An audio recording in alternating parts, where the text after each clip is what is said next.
This is our new off-road camping refrigerator. I'm going to tell you why this thing is better than a cooler and why it's better than a regular 12-volt fridge. And the big feature that sets it apart is this. This is a battery. This thing has its own power source in it. Now, you can plug this thing into a wall outlet, you can plug it into your car's cigarette lighter socket, or you can plug it into nothing and it'll keep running. But what was really surprising to me is how long this battery lasts. Let me show you a little mistake we made the other day. We went down to a wedding. It was over 100, so it was easily 115, 120 in the car. I forgot to plug this thing into the car and I just left it in the car running. Check out what happened. So to give you an idea of battery longevity, it's been sitting in a hot car. It's been well over 100 today, so 115 in the car or so. We've been keeping it at 40, and the battery right now is about half full. It's been in the car since around 11, and it's now 6:09, and we're at about half battery. Now, if you've been around the channel for a while, you may have seen my video where I make fun of Yeti coolers. I'll have that linked up here or up here, but in that video, I managed to offend Yeti owners, overlanders, vegans, and probably some other people. So in this video, we're going to try to go after a new target audience, and that's ARB fridge owners. Now, ARB fridges, if you've seen them, it's a 12-volt fridge you can put in your Jeep or your overland vehicle, and you can drive it down to your local mall and pop up your rooftop tent, and you can serve ice cream or beers to all your friends at the car show. This thing, same concept, but it's got some better features than an ARB fridge, and it comes in at a lot less money. You can actually pick this thing up for less, really, than probably a high-end Yeti cooler. So we're back out at the car. We've been in and out of it a couple times. It is 9 o'clock, so it's 11 hours. And we're still reading 50% battery there, and 50% battery there, and our food inside is still nice and cold. Now the Setpower is actually my third 12-volt fridge, although I've been very happy with these other two. With the battery and some of the other features that the Setpower has, these two have now been demoted. So you've been demoted. You've been demoted. You? I still love you. This thing is going to be making its debut on the channel real soon, so if you want to see what this goofy thing is all about, you're going to want to hit that subscribe button down below. It'll let you know when the videos come out on all my other stuff and this thing. Now on this trip, I did a little experiment. I actually unplugged it from that and I let it just run. Now this thing was packed full of food, which does help hold the cold into it, but I unplugged it and let it run just on the battery, and we went for a full 24 hours running on just the battery, and I still had about 25% of the battery left. So you can go for more than a day on this thing on the battery without having to plug it in or run a panel or anything. Now to get inside the fridge, this is a 50 quart, so it is a very big fridge. You can see down there I've got it all full of cans.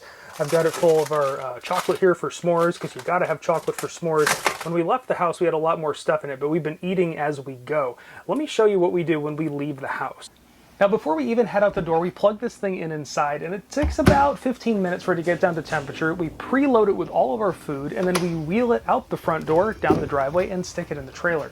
This means you're not having to do runs of stuff back and forth into the fridge in your trailer. Now, speaking of the fridge in your trailer, depending upon what kind of fridge you have, if it runs on 12 volt, it's going to suck the battery down really, really fast. These ones don't do it nearly as fast, but the other downside is these take about a full day to get down to temperature, whereas that little cooler down there takes about 15 minutes. Now, jumping into the system here, you've got a couple different modes. You've got an eco and a max mode. I've been running it in eco mode. Max mode, I guess, gives a little bit more cooling every time you open it, but we have had no issues. But it also has battery protection. So if you plug this thing into your car's battery and just leave it running, it will automatically shut itself off and start running off the onboard battery before your car's battery gets so low that it won't be able to start. Now, one last feature on this thing that I thought was really neat. The way we have this thing set up in here is we've got it right here next to the couch in our trailer, and that's so if we're sitting on the couch, we can jump in there and grab a soda. But at night, this turns into where my teenager sleeps, and teenagers would die if they couldn't charge their cell phones. This thing has inductive charging. You place your phone on top of it, and it just starts charging your phone. And that inductive charging port will work whether you're plugged into the wall, plugged into 12 volt, or running off the battery. Now, if your device doesn't have inductive charging, this thing also does have a port right here with a USB port, so you can just plug your device straight into there and get a charge. Now, something else that seems to always come up with these is how loud they are or how quiet they are, because if you have it in your camper or in a tent or in the bed of a truck that you're going to be sleeping in, noise is something to be concerned about. So I want to show you how loud this thing is. Just below the panel is where the compressor is. This is also notable because a lot of the other ones, the compressor is down at the bottom.